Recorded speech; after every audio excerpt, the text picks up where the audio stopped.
It's been around 800 years since Portsmouth Anglican Cathedral was first built, and certain areas of the church haven't had any restorations for almost 300 years.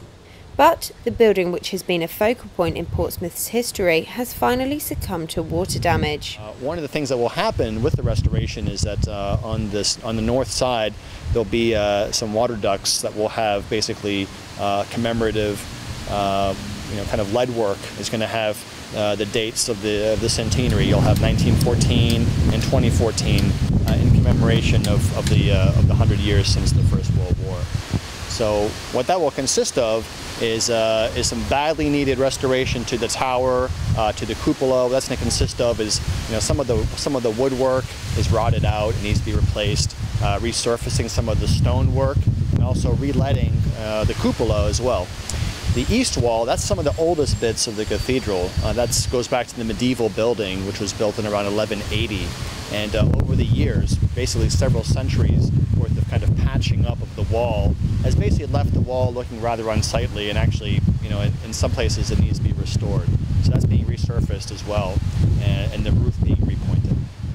The money for the project has come from an ancient fund created during the First World War. So over a year ago, there were several, there was a grant that was put out that cathedrals could apply for. And so cathedrals, basically we're talking the Anglican cathedrals, the Catholic cathedrals throughout the country. And it's worth mentioning that actually both cathedrals in the city of Portsmouth, not only the Anglican Cathedral of St. Thomas of Canterbury, but also the Catholic Cathedral as well, the Roman Catholic Cathedral here in Portsmouth.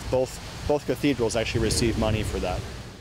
Restorations are well underway, but what impact are they having on the running of the church? I don't think there'll be a lot of major impact to people in the city or even to ourselves. But I'm excited because it's a chance for people to be aware of the fact that this building has been here 800 years. It's been a witness, if you will, to a lot of the big events of the city.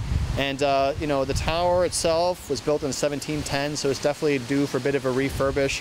The eastern wall as well is some of that original fabric of the building, so one of the oldest structures in the city.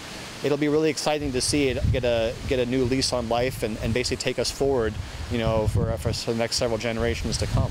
But what we're going to do is invite members of the public to come and visit the tower during its various phases of restoration. You will literally be able to get inside the tower, see where the bells are, get up close and personal and see just how badly this work needed to be done, but also see the work actually in progress. Not to mention, you're going to get some amazing views of the city. Here we are in one of the oldest bits of Portsmouth, but you get up there into that tower and you can see all around the Solent, not to mention the city itself. Keeping culture and the city at the forefront, the cathedral works are set to be completed in time for Christmas. April Brown, Solent News Now.